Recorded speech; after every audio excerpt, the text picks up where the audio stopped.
भारत एक गाँव का देश है और इस देश की आत्मा भी गाँव में निवास करती है। ग्रामीण विकास को लेकर भारत में अनेक योजनाओं की शुरुआत हुई है। इसी कड़ी में नरेंद्र मोदी ने भी 2014 में ग्रामीण विकास के लिए एक योजना की शुरुआत की, जिसका नाम था सांसद आदर्श ग्राम योजना, जिसमें हर एक सांसद को एक एक गांव को गोद लेना था और उसके समुचित विकास को लेकर कार्य करना था। तो इस वक्त हम मौजूद है सांसद दुष्यंत सिंह के गोद लिए हुए गांव भालता में, जहां हम जानेंगे कि गोद लेने के बाद इस गांव की हालत और स्थिति में कितना बदलाव आया है। तो आइए देखते हैं। हमारी टीम निकल पड़ी गोद लिए हुए गांव की हकीकत जानने। बंजर जमीन से बने मैदानों को चीरकर निकलती हुई सपाट सड़क से हम झालावाड़ से तकरीबन 70 किलोमीटर दूर इस गांव में पहुंचे, लेकिन जहां से इस आदर्श गांव की सीमा शुरू हुई, वहीं से सड़क अपना हाल कुछ इस तरह से बयां करने लगी। गांव में पहुंचते ही हमें वो शब्द लिखे हुए दिखाई दिए जिसकी वजह से आज हम इस गांव में थे, यानी कि सांसद आदर्श ग्राम पंचायत भालता।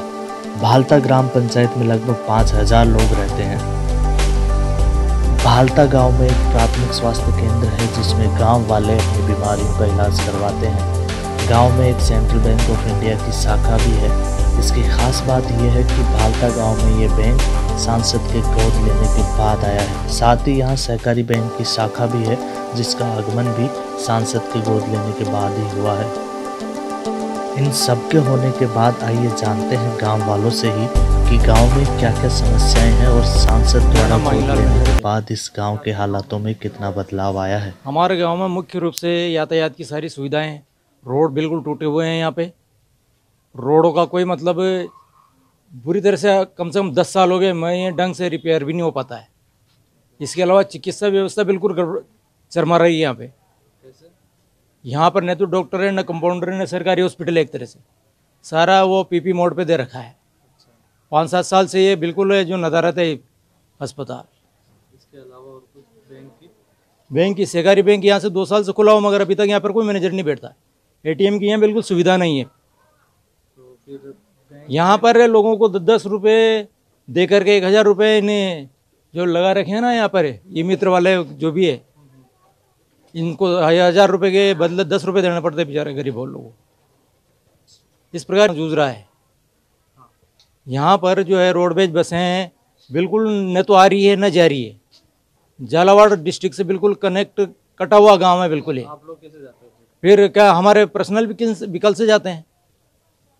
यहाँ पर जो भी पैसे वाला होता है वो तो बड़े साधन लेकर के चला जाता है। गरीब आदमी परेशान होता रहता है बेचारा इलाज के लिए।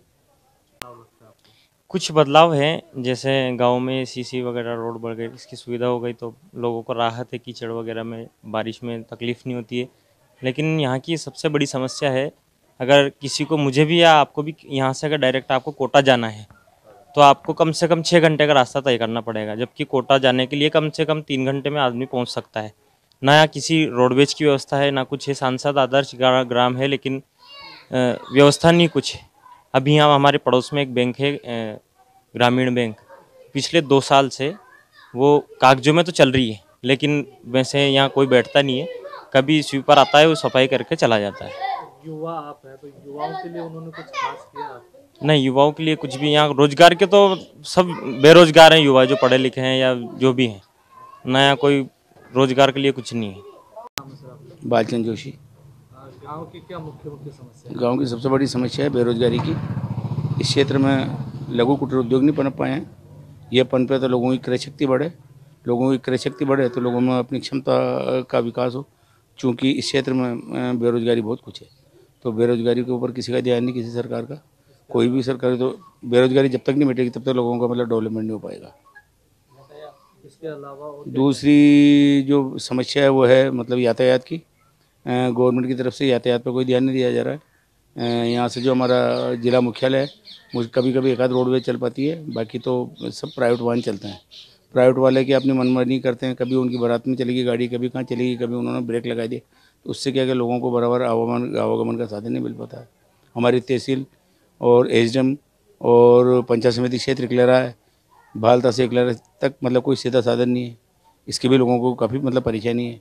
इधर बकानी क्षेत्र जो हमारी पुरानी पंचायत समिति थी, इस क्षेत्र में मतलब कोई रोडवेज के साधन नहीं है, कुल मिला के प्राइवेट वाले हैं।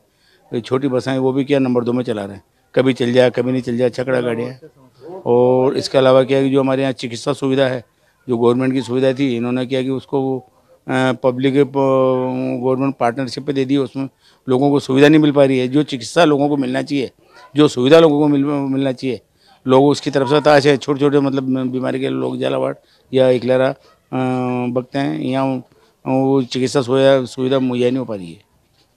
क्या नाम है आपका? मेरा नाम कन्हैया लाल है। क्या खास आपके गांव में मुख्य समस्याएं हैं? मुख्य समस्या ये है कि ये बाहर साइटों में, गांव के बाहर साइटों में लेटिंग नहीं है लेडीज़ों के, जेंट्स के कोई भी। ये समस्या एक तो ये है। और एक जो गांव में सही साफ सफाई नहीं होती। क्या नाम है आपका? रेखा। क्या खास आपके यहाँ पे समस्याएं हैं? अस्पताल ठीक नहीं रहता, वहाँ झालावाड़ जाना पड़ता है, यहाँ पे देखभाल नहीं होती? देखभाल नहीं होती सही से। इसके अलावा और क्या साफ सफाई की क्या समस्या? साफ सफाई भी नहीं होती ज़्यादा, सफाई वाले नहीं आते। बसों की क्या व्यवस्था है? बस भी नहीं चलती है, रोड भी नहीं चलती है। रचना मेहर। क्या खास आपको समस्या आती है? एक्चुअली मैं स्टूडेंट हूँ और मुझे ना सबसे बड़ी समस्या ये है कि मैं जब भी यहाँ से जाती हूँ ना तो बसें नहीं मिलती है। अगर बसें मिल भी जाती है तो जब तक उनकी सवारियाँ पूरी नहीं होती है तब चलती नहीं है। और इतने टाइम में मेरा कॉलेज का टाइम भी निकल जाता है, आधे टाइम तक तो मुझे ना बहुत सारी क्लासें मिस करनी पड़ती है और इसकी वजह से ना बहुत ज़्यादा तकलीफ होती है। और मैं ही नहीं, बहुत सारे बच्चे हैं जो कॉलेज नहीं जा पाते और यहाँ पे कॉलेज भी नहीं है तो बहुत सारे जो इंटेलिजेंट बच्चे हैं ना कॉलेज में एडमिशन नहीं ले पाते। सबसे मेन समस्या यह है कि हमारे क्षेत्र में कोई कॉलेज नहीं है और कॉलेज है झालावाड़ तो बेचारे गरीब बच्चे तो रह ही जाते हैं क्योंकि उन्हें झालावाड़ या तो रहना पड़ेगा, कोई साधन है ही नहीं। इस गांव के लोगों की पीड़ा की एक वानगी आप भी देख ही लीजिए।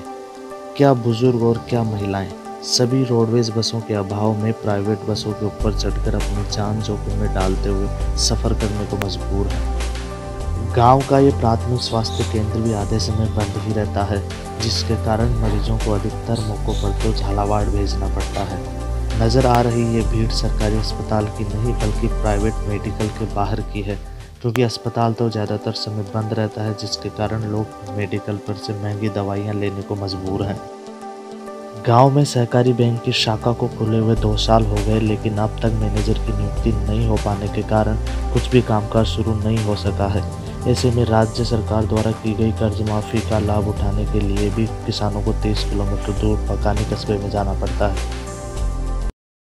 तो ये था सांसद दुष्यंत सिंह का गोद लिया हुआ गांव, जहां के लोगों ने अपनी मूलभूत जो समस्याएं हैं उनके बारे में बताया। तो अब ये देखने वाली बात होगी कि आगामी लोकसभा चुनाव में सांसद दुष्यंत सिंह इन्हीं समस्याओं के साथ जाते हैं या फिर इन समस्याओं का निराकरण हो पाएगा। रमेश कुमावत, ईटीवी भारत, झालावाड़।